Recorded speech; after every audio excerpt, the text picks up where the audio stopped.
Des rapports suggèrent que de violents combats entre l'armée et des miliciens connus sous le nom de Fano se déroulent dans plusieurs parties de la région d'Amara. De nombreuses personnes ont été tuées, bien qu'aucun bilan exact n'ait été rendu public.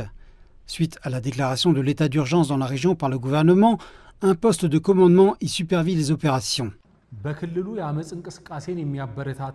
Il est interdit d'inciter à toute forme de soulèvement dans la région, de prononcer des discours alimentant l'insécurité, d'encourager et de répandre la violence sous quelque forme que ce soit dans la région. De plus, il est interdit de fournir un soutien financier, d'information, matériel et moral, directement ou indirectement à des hommes armés. Plusieurs personnes ont été arrêtées dans la région alors que des opérations militaires spéciales se poursuivent dans le cadre d'un couvre-feu strict. Les vols et la plupart des activités de transport routier à destination et en provenance de la région ont été interrompus depuis la semaine dernière, rendant la vie difficile à de nombreux habitants. Les personnes soupçonnées d'être liées à la violence actuelle dans la région d'Amhara, celles qui donnent des missions et celles qui participent à différentes formes, sont mises en détention. Le gouvernement partagera plus d'informations avec le public concernant les mesures supplémentaires qui seront prises dans l'avenir. Les chefs de la milice Fano affirment que le gouvernement s'est ingéré illégalement dans les affaires de la région, ce qui a abouti à, je cite, à l'affaiblissement des Amharas. Le gouvernement nie ces accusations et affirme que les miliciens ont l'intention de renverser l'ordre constitutionnel et sont des criminels.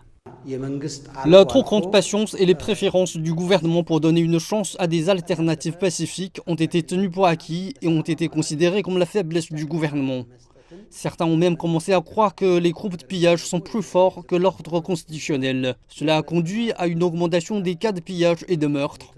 Le groupe armé a assassiné des dirigeants clés de la région, ciblant des responsables politiques et de sécurité.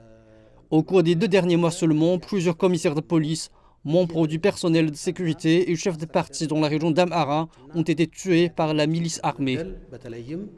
Les militants des médias sociaux et les médias affiliés à la milice affirment que les hommes armés ont pris le contrôle de quelques villes de la région.